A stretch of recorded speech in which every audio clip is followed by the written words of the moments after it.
السلام علیکم دوستو، نور بصیرت چینل میں خوش آمدید۔ حدیث مبارک۔ آج ہمارے حدیث کا موضوع ہے بارش طلب کرنے کی نماز۔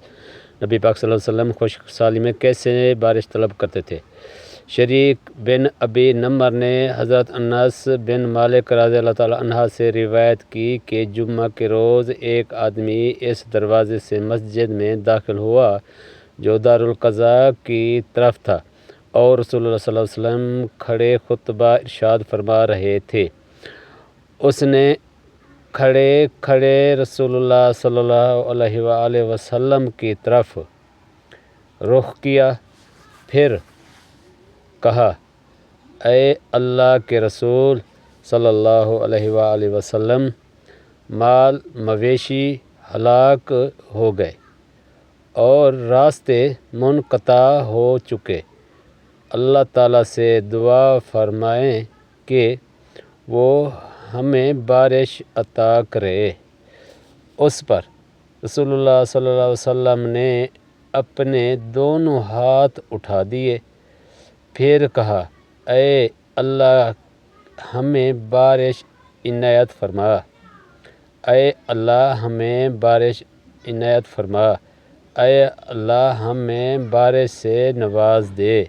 حضرت انس رضی اللہ تعالیٰ عنہ نے کہا: اللہ کی قسم، ہم آسمان میں نہ کوئی گھٹا دیکھ رہے تھے اور نہ ہی بادل کا کوئی ٹکڑا، ہمارے اور سال پہاڑ کے درمیان کوئی گھر تھا نہ محلہ۔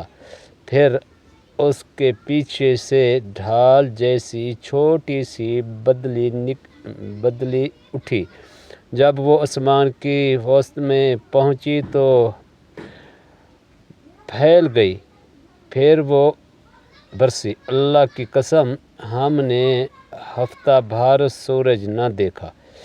پھر آگے جمعہ اسی دروازے سے ایک آدمی داخل ہوا، رسول اللہ صلی اللہ علیہ وسلم کھڑے خطبہ فرما رہے تھے۔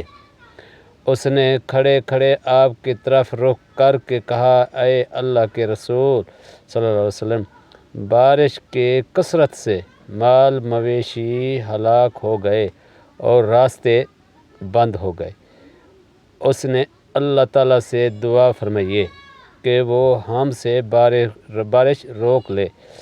اس پر رسول اللہ صلی اللہ علیہ وسلم نے دونوں ہاتھ اٹھا دیے، پھر فرمایا: اے اللہ ہمارے ارد گرد بارش برسا، ہم پر نہیں۔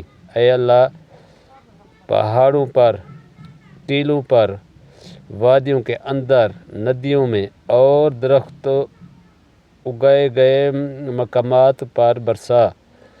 کہا، فرمایا بادل چھٹ گئے اور ہم مسجد سے نکلے تو دھوپ میں جل رہے تھے۔